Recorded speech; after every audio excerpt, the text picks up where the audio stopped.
Logan Paul is a huge name on YouTube. He originates from Vine. Really successful guy. He has a decently successful boxing career going on, a wrestling career going on.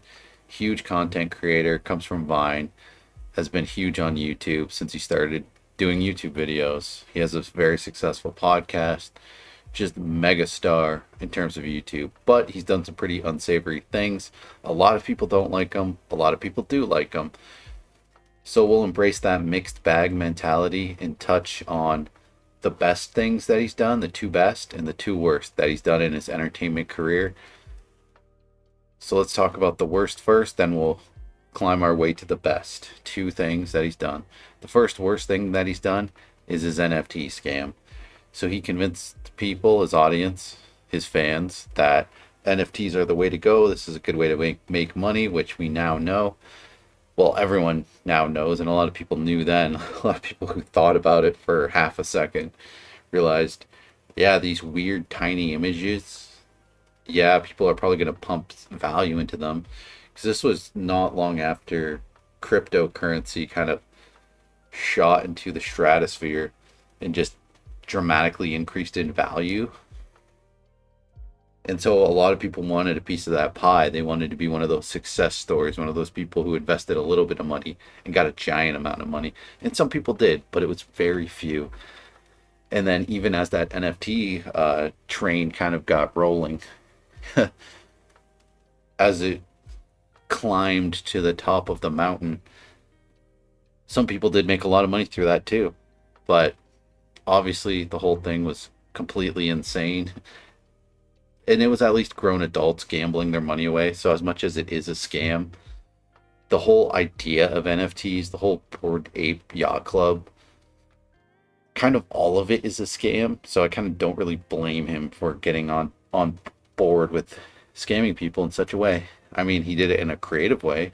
He was really good at it, but the whole thing was a scam to begin with, to fool people. A fool and their money are quickly separated. Is that the saying? So we'll move right along to number two, the forest. He went to the famous forest in Japan, where people go to this forest and they never come back intentionally. I don't want to use the exact terminology because it's not really, it's a touchy subject and I'm not going to go too deep on it, but he went to this forest and made a video, found somebody who was deceased, had them in the video, and then uploaded the video, made the video, released the video, which is crazy. Obviously, it's crossing all kinds of lines. You're just kind of exploiting a, a body that's really gross. That's incredibly gross. That's like way too extreme. And for like this mainstream content creator whose fan base at that point was probably mostly like 12-year-old boys or something, or like preteen kids. Really bad look, really awful thing that he did there. There's no making excuses for it. It was horrible. So let's talk about the two best things that he's done. Now, this might actually surprise you quite a bit, because I think one of the best things that he ever did was the forest. Now, I'm not saying it was a good thing, it was an awful thing. But think about the fact that he was able to still have a career after this. Like, he recovered from this and several other controversies, but this one was the worst. This one is like deeply disturbing and messed up on a level that we almost never see on any content creator besides the like EDP style kind of stuff. Like, this is pretty bad. You're exploiting somebody's unaliving. This is awful. So to be able to actually still have an entertainment career and to continue to grow that success is kind of impressive and crazy, right? That's not easily done. There are plenty of content creators who crumble at way lesser controversies.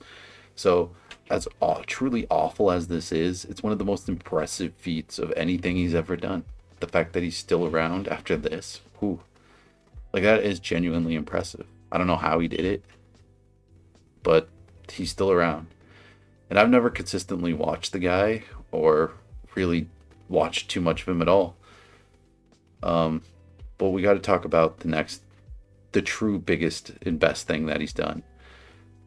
Now, this is what inspired me to make this video. Is I saw a lot of people criticizing this accomplishment online, mostly on like social media.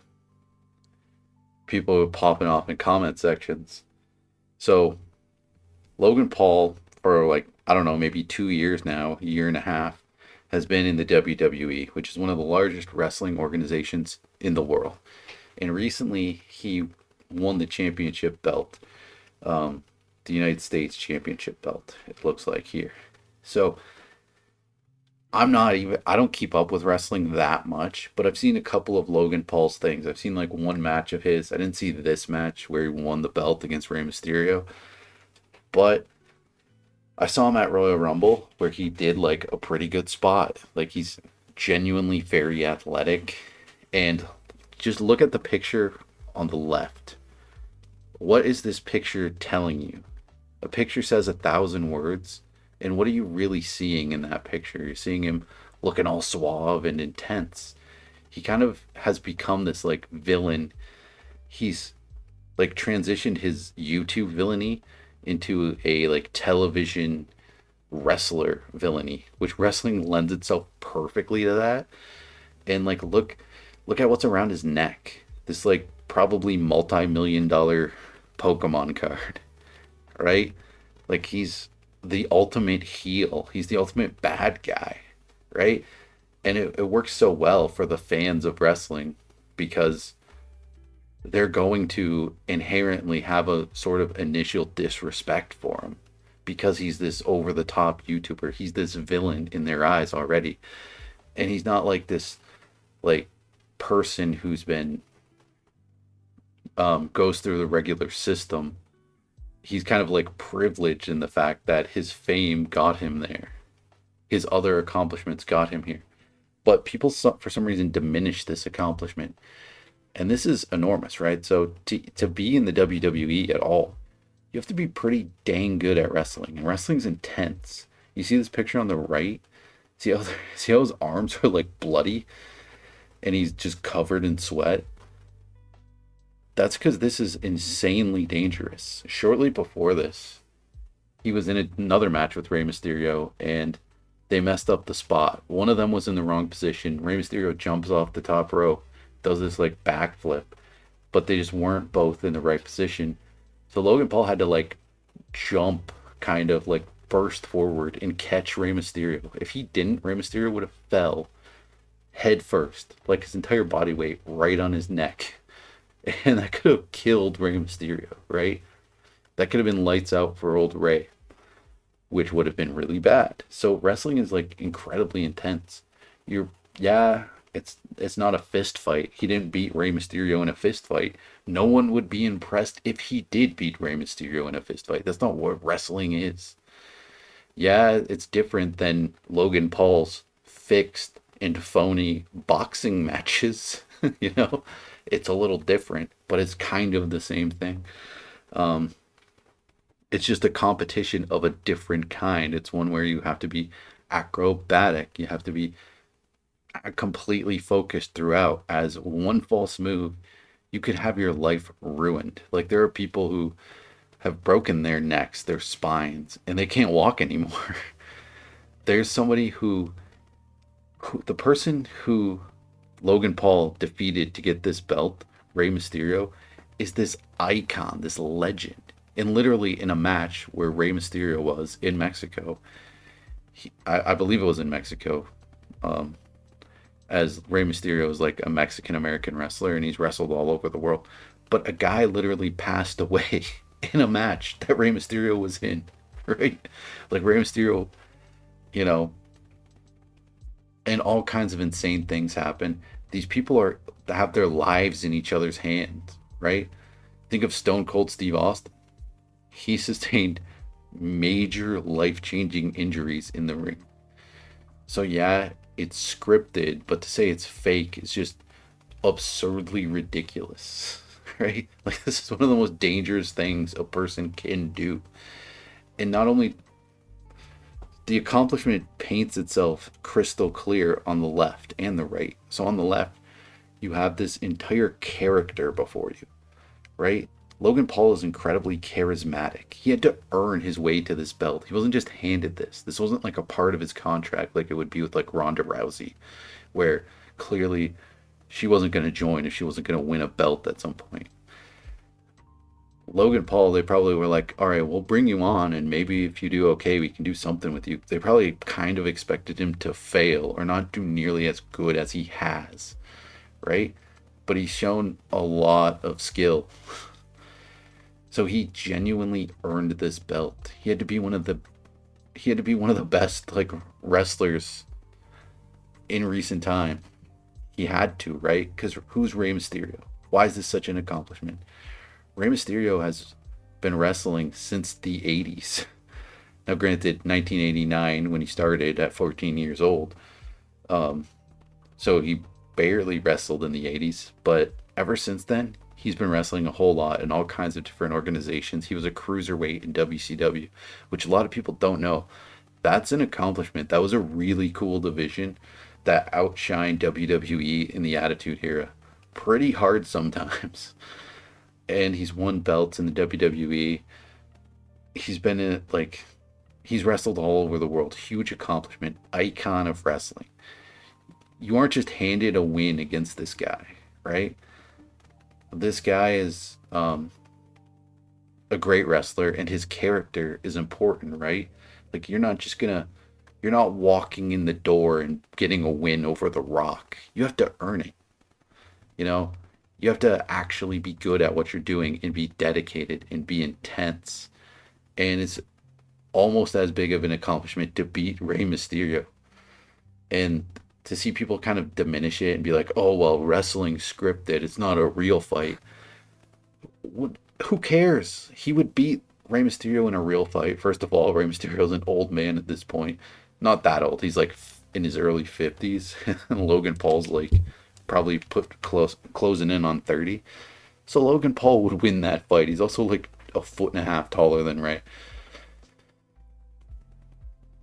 But winning this belt over Rey is a million times more impressive than winning a fist fight against Rey. Because there's literally like thousands, potentially tens of thousands of people who want to get to that point, who want that belt. Look at what's going on in the picture on the right.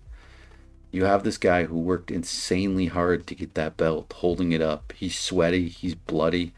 He's put tons of work into this. He wasn't handed this. He had to fight for this and earn it. He had to get good at so many different elements. And like look at what's behind him. What else is going on in the picture? You have a live audience. And then also you got to think about the camera that's pointed on it. Right? Millions of people watched this. This guy was able to entertain millions.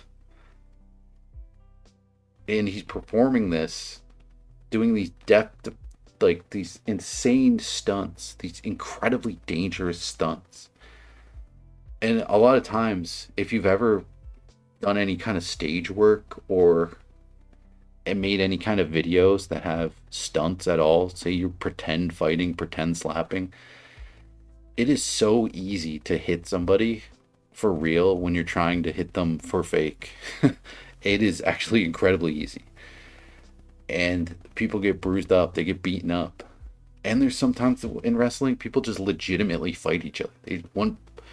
They beat each other up for real. That happens.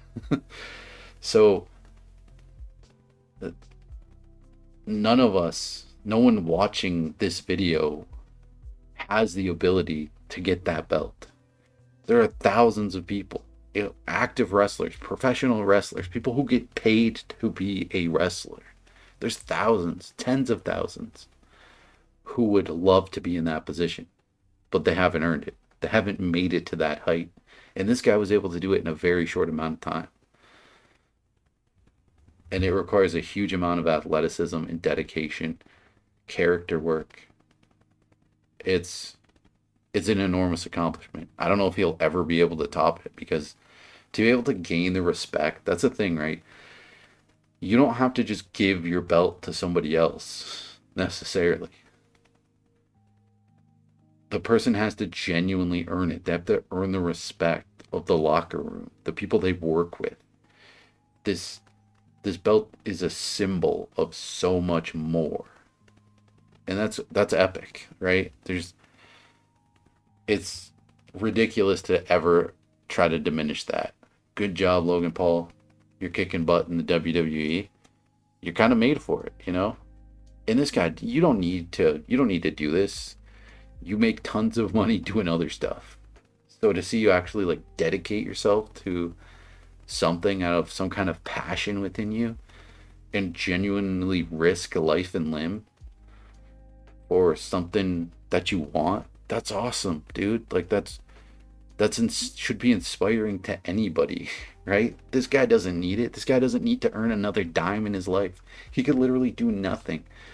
In his videos, his podcast, people will still watch it. They'll still rewatch it.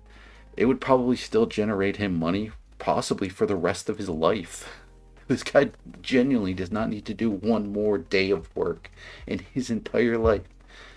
And he's going out and going for gold in a big bad way. That's inspiring. That's when it's something you don't even need to do, something you just want to do, to just have that like fire in you, and not just have that fire, but to see it through, to put in the work, to put in like years of work at this point and actually make it. Like that's beautiful.